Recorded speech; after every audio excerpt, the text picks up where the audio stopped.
Big announcement coming out of Boston today as President Biden makes a visit. Good Monday evening, everyone. Welcome to Western Mass News at 6. I'm Chris Pisano.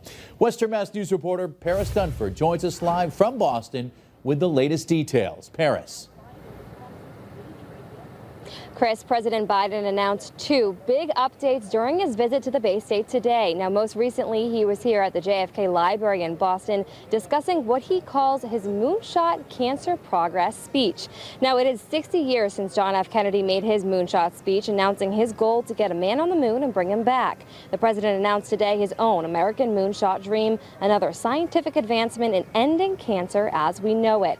Now, as part of that plan, he announced a new director for a new agency that will drive biomedical innovation that supports the health of all Americans. He also signed an executive order to launch a national biotechnology and biomanufacturing initiative. And he discussed the Cancer Cabinet's progress towards delivering game-changing cancer detection technologies and support talented researchers from across the United States.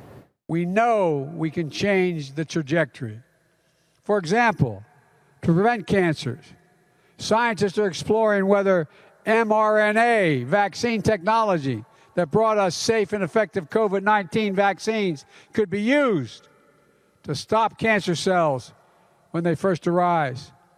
To target the right treatments, we're learning more about how to use genetics, immune response, and other factors to tell which combinations of treatments are likely to work best for each individual.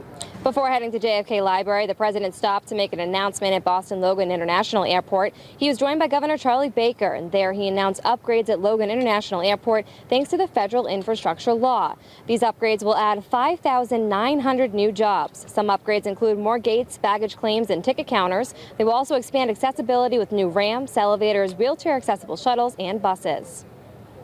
Through the infrastructure law, we're investing $62 million here at Logan.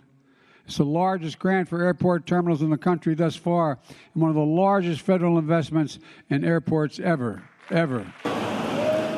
Just left the library here at 5:30. Dozens of UMass students cheered as he drove by. A busy day in Boston for sure. Reporting live in Boston, Paris Dunford for Western Mass News. Paris,